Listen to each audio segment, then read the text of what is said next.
Right, join me today as I paint terrain for the first time. There it is. Look at that. All nice and grey and broken. So here's me, really quickly gluing it all back together. Had to glue that bit back on, hold it, give it a blow. Didn't work, so got the baking powder out just to turn that glue into cement. And as you can see, it's holding a lot more. Been able to hold it up there. Oh, look at this. There's another bit, second bit of terrain. Oh yeah, big thumbs up. Right, now using a primer technique here where you put your models on top of a barbecue. As you can see there, all of that spray paint. Make sure you get the fence as well a little bit, but a good even coverage of all of them. I must say, this isn't a working barbecue. It's just taking up loads of space in my back garden.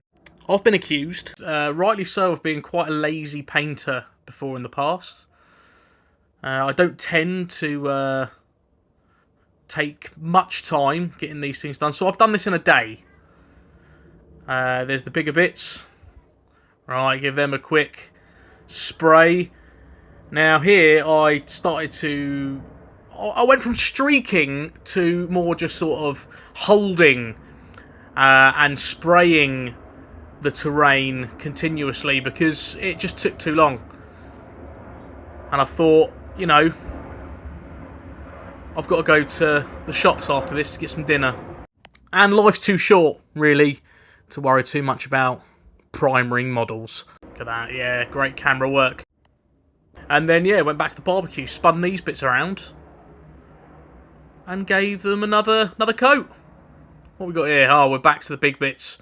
As you can see, there's 4 really wonderful statues. Probably my favourite feature of this terrain. I'll have to think about doing something special with them, I guess. There we go, we're using Death Guard Green there. Just a Citadel primer. Shout out Games Workshop.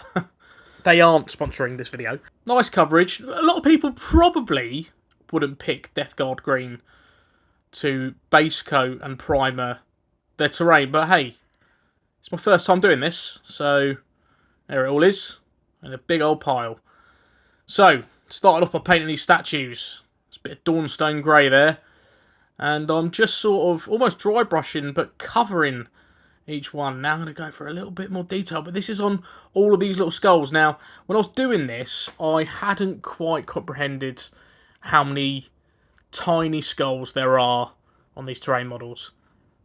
So yeah, this took a while, and white is not a nice colour to paint with. So these bits were a bit more difficult, as you see, that I've had to extend the brush, but instead of going individually here, I'm just going down in a nice straight line. There we go. These were a bit easier, even though the brush holding technique was a little bit more difficult. Right, now I'm using some pallid bone there to contrast these skeletal bones. Look at that. Oh. Shout out Army Speed Paint. Really lovely paints. Lovely. What's next? Oh, and then moving on. This was when I started using Nuln Oil, because we all know that Nuln Oil makes everything better. Now, I have also, in the past, found out that I'm somebody that loves using shade.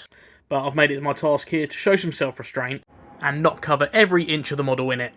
So now I am using a thicker brush just to slap on some bronze here. And it was at this point I realised I was painting Death Guard terrain completely by accident.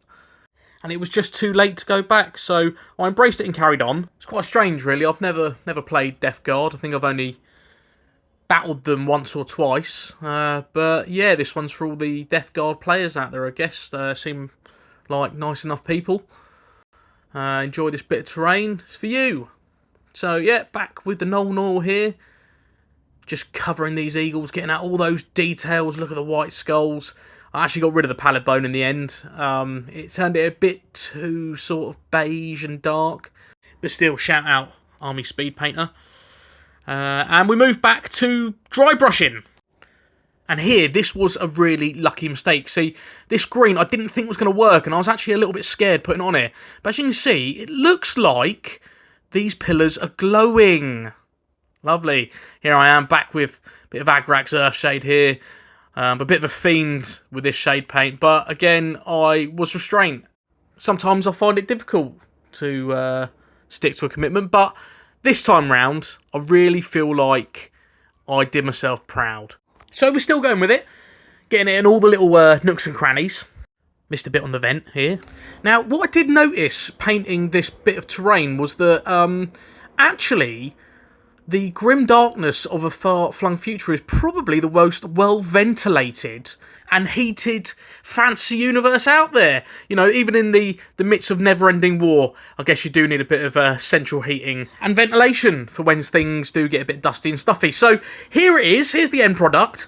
Really, really proud of it. I've sent it to all my friends. They're all relatively impressed with it. Anyway, I'll see you at the next one.